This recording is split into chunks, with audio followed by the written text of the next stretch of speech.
नमस्कार, मैं हूं अंजलि इस्टवाल। हमारे इस खास कार्यक्रम में आपका स्वागत है जिसमें कोरोना वायरस की हर ताजा खबर हम आप तक लेकर आते हैं। इस वक्त जो बड़ी खबर है वो ये है कि एक नया वेरिएंट कोरोना वायरस का मिला है जो कि साउथ अफ्रीका में कहा जा रहा है कि सबसे ज्यादा फैल रहा है। इस नए वेरिएंट को लेकर एक खतरे की घंटी बज गई है। दक्षिण अफ्रीका में ये जो कोरोना का वेरिएंट है, ये कहा जा रहा है कि इसमें करीब 10 म्यूटेशंस हैं। ये दूसरे वेरिएंट से बेहद अलग है। सिर्फ दक्षिण अफ्रीका में ही नहीं, बोत्सवाना, हांगकांग, यहां पर भी इस नए वेरिएंट के मामले मिले हैं। हालांकि अभी ये मामले कम ही हैं। इस नए वेरिएंट को B1.1529 का नाम दिया गया है। पिछले सभी वेरिएंट से जैसा कि कहा जा रहा है कि ये अलग है। क्या ये वेरिएंट ज्यादा फैलता है, ज्यादा संक्रामक है, इसको लेकर भी चिंताएं बढ़ गई हैं। डेल्टा में 2 म्यूटेशन देखी गई थी और बीटा वेरिएंट में 3 म्यूटेशन थी, लेकिन जो म्यूटेशंस थी वो ऐसी थी डेल्टा वेरिएंट की कि वो संक्रामक ज्यादा था। तो क्या ये नया वेरिएंट भी ज्यादा संक्रामक है? क्या ये वैक्सीन्स को सही तरीके से रिस्पॉन्ड करता है या नहीं? ये सारे सवाल हैं जो इस वक्त हमारे देश के साइंटिस्ट और बाहर दक्षिण अफ्रीका में और पूरे दुनिया के साइंटिस्ट जानने की कोशिश कर रहे हैं। इस वक्त हमारे साथ इस पर चर्चा करने के लिए डॉक्टर अनीता रमेश जुड़ गई हैं, जो कि स्पेशलिस्ट इन क्लिनिकल ट्रायल हैं। उनसे हम चर्चा करेंगे, लेकिन आइए पहले सुनते हैं कि दक्षिण अफ्रीका से जो यूके है आने वाले लोगों को, उनको अभी रोका जाएगा, उन पर टेस्टिंग सही तरीके से की जाएगी और वहां से आने वाली फ्लाइट्स को भी रोका जा रहा है। वहां पर क्या हो रहा है, आइए सुन लेते हैं। The early indications we have of this variant is that it may be more transmissible than the Delta variant, and the vaccines that we currently have may be less effective against it. Now, to be clear, we have not detected any of this new variant in the UK at this point in time, but we've always been clear that we will take action to protect the progress that we have made. So what we will be doing is from midday tomorrow, we will be suspending all flights from 6 Southern African countries. तो UK में भले ही कोई मामला नहीं है, लेकिन उन्होंने तुरंत कार्रवाई कर दी है। उन्होंने 6 देशों से आने वाली फ्लाइट्स को रोक दिया है। ये एक बड़ा कदम उन्होंने उठाया है कि हमारे देश को भी ये कदम उठाना चाहिए। कई सवाल हैं ऐसी जिस पर हम चर्चाएं करेंगे। हमारे साथ डॉक्टर DS राणा भी जुड़ गए हैं, जो कि चेयरमैन बोर्ड ऑफ मैनेजमेंट हैं सर गंगाराम हॉस्पिटल के। शुक्रिया आपका हमारे साथ जुड़ने के लिए। डॉक्टर अनीता रमेश तो हैं ही हमारे साथ। डॉक्टर अनीता, शुरुआत आपसे करना चाहेंगे, इस वेरिएंट को लेकर चिंता ज्यादा क्यों हो रही है? देखिए, ये जो आपने सही ढंग से बताया है कि वेरिएंट में ज्यादा आर फैक्टर ज्यादा है, ट्रांसमिशन ज्यादा है, इट्स मोर देन 1, और ये काफी ज्यादा म्यूटेशंस भी है। और अभी नया देखा गया है बोत्सवाना, साउथ अफ्रीका, हांगकांग, तीनों जगह में देखा गया है और वो काफी तेजी से स्प्रेड हो रहा है। देखिए, बहुत सारे वायरस का नेचुरल हिस्ट्री में है, वो म्यूटेशन करते रहते हैं, काफी म्यूटेशन होता रहता है। कुछ म्यूटेशन मामूली सा है, कुछ म्यूटेशन मॉडरेट इफेक्ट होता है, कुछ उनको हम बोलते हैं variants of concern, variants of interest, VOIVOC बोलते हैं। कुछ वेरिएंट खतरनाक हो सकता है।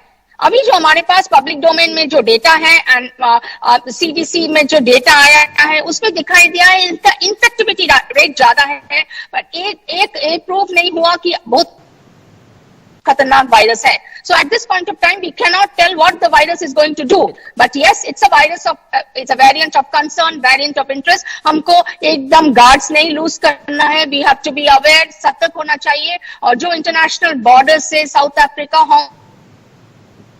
हांगकांग, बोत्सवाना, उसी जगह पास से इंडिया में रिटर्न आकर के आ रहे हैं, उसके लिए तो स्क्रीनिंग करना चाहिए। इंडिया में एक लैब है, 2-3 लैब है शायद, वो लैब चेक करते हैं जीनोमिक प्रोफाइलिंग। सो जब तक रिपोर्ट नहीं आया, एवरी विजिटर और traveller has to be under quarantine minimum 14 days. आपका रिपोर्ट आ गया, ए वेरिएंट उसमें नहीं है, तब आप अंदर आइए, बिकॉज एक बार वायरस हमारे पास आ गया तो दोबारा हम लोग 3rd वेव में पहुंच जाएंगे।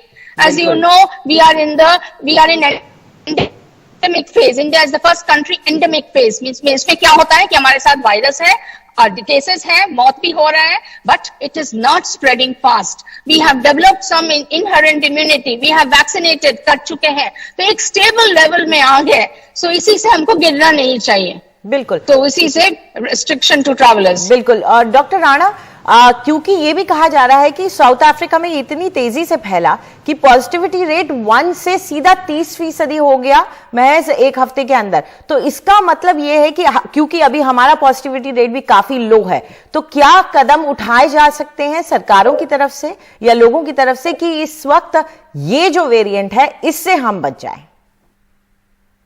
जी, जो वेरिएंट पहले चल रहे थे इंडिया में, डेल्टा वेरिएंट था और दूसरी रीजनल वेरिएंट था, तो उसकी हमें वैक्सीनेशन से प्रोटेक्शन मिल रही है. बहुत से लोग इन्फेक्टेड भी हो चुके हैं.